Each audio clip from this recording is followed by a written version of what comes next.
ఈరోజు వాళ్ళందరూ దేవుడి ప్రసాదం గురించి మాట్లాడుతున్నారు, మన పైన ఆరోపణలు చేస్తున్నారు. ఇక్కడున్న కార్యకర్తలు అందరికీ ఒక విషయం చెప్పాలనుకున్నా. నేను టీటీడీ లడ్డు విషయంలో రాజకీయం చేయదలుచుకోవాలి, కానీ మీ ముందల వాస్తవాలు పెట్టాలనుకుంటున్నా. 2019 వరకు నెయ్యి ఎప్పుడు తీసుకున్న లడ్డు కోసం అద్భుతమైన టెస్టింగ్ చేసేవాళ్ళం, ఒక పద్ధతి ప్రకారం వెళ్ళేవాళ్ళం. కర్ణాటకలో ఉంది KMF అని, Karnataka milk federation cooperative dairy. వాళ్ళ దగ్గర నుంచే మనం ఎక్కువ శాతం నెయ్యి కొనేవారు. ఎంత రేట్ అయినా మంచి నెయ్యి ఇస్తారని వాళ్ళ దగ్గర కొనేవాళ్ళం. వీళ్ళ అధికారంలోకి వచ్చారు 2019లో. వచ్చి అన్ని మార్చేశారు, టెండర్ షరతులు మార్చేశారు. ఏకంగా చిన్న కంపెనీలకు ఇచ్చేదానికి వాళ్ళు టెండర్లు చేశారు. దాని తర్వాత 2022లో శాంపిల్ తీసుకుని టెస్ట్ చేస్తే శాంపిల్ ఫెయిల్ అయింది. ఆ రిపోర్ట్ బయటికి రాకుండా తొక్కారు. మనందరం ప్రతిపక్షంలో ఉన్నప్పుడు చర్చించాం, అదేంటి నాణ్యత తగ్గినట్టుంది లడ్డూలోని. ఎంతమంది సోషల్ మీడియాలో పెట్టారు, వీడియోలు పెట్టారు.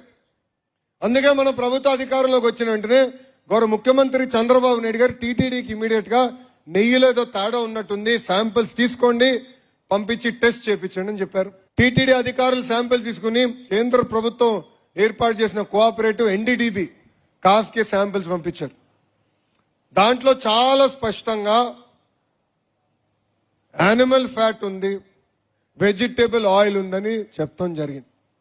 అది మొన్న వచ్చిన చార్జ్ షీట్ పేజ్ నంబర్ 35లో చాలా స్పష్టంగా CBI వాళ్ళు కూడా చెప్పారు. ఇది మీకు ఎందుకు చెప్తున్నానంటే, ఇప్పుడు కొత్త డ్రామా మొదలు పెట్టారు.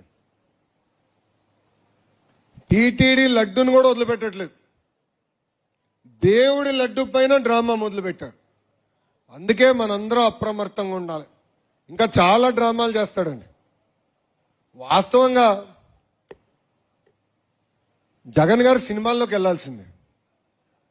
ఆయనకు ఆస్కర్ కాదు కదా, భాస్కర్ అవార్డు ఇచ్చిండే వాళ్ళందరం కలిసి. అంత అద్భుతంగా నటిస్తాడు. వాళ్ళే తప్పులు చేస్తారు, వాళ్ళే కల్తీ నెయ్యి సప్లై చేస్తారు, తిప్పి మన అంటారు. అదేంటో నాకే అర్థం అవుతుంది. కోడి కత్తి మన పైన చెప్పారు.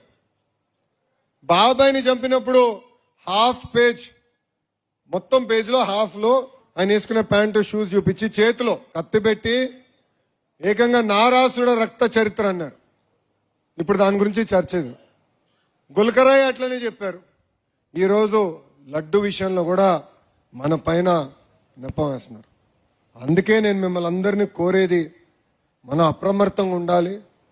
మన చేస్తున్న సంక్షేమ అభివృద్ధి కార్యక్రమాలతో పాటు మనందరం రాజకీయాల్లో ఉన్నాం.